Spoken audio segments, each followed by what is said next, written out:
യുഎയിലെ തൊഴിൽ വകുപ്പുമായി ബന്ധപ്പെട്ട വിവിധ പിഴകൾ ഇനി തവണകളായി അടയ്ക്കാം. ക്രെഡിറ്റ് കാർഡ് ഉപയോഗിച്ചാണ് പിഴത്തുക തവണകളായി അടയ്ക്കാൻ അവസരം ലഭിക്കുക. തൊഴിൽ മന്ത്രാലയത്തിലേക്കുള്ള ഫീസുകൾ തവണകളായി അടയ്ക്കാനും സൗകര്യമുണ്ടാകും.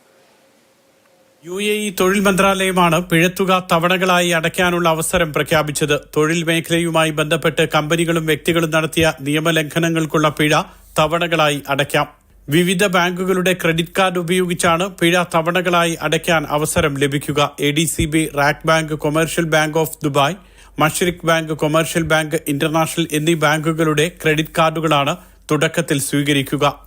ADCB വഴി അടയ്ക്കുന്നവർ ഒരു ഇൻസ്റ്റാൾമെന്റിൽ ഏറ്റവും ചുരുങ്ങിയത് 1000 ദിർഹം അടയ്ക്കണം. മറ്റ് ബാങ്കുകൾ വഴി അടയ്ക്കുന്നവർ ഒരു ഇൻസ്റ്റാൾമെന്റിൽ ചുരുങ്ങിയത് 500 ദിർഹമാണ് അടയ്ക്കേണ്ടത്.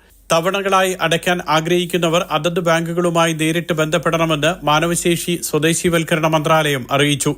തൊഴിൽ രേഖകൾ പുതുക്കാതിരിക്കുക, മന്ത്രാലയം നിർദ്ദേശിച്ച വിവിധ വ്യവസ്ഥകൾ പാലിക്കാതിരിക്കുക തുടങ്ങിയ നിയമലംഘനങ്ങൾക്കെല്ലാമുള്ള പിഴ ഇത്തരത്തിൽ അടയ്ക്കാം. തൊഴിൽ മന്ത്രാലയത്തിലേക്കുള്ള ലൈസൻസ്, സർവീസ് ഫീസുകളും തവണകളായി അടയ്ക്കാമെന്ന് മന്ത്രാലയം വ്യക്തമാക്കി.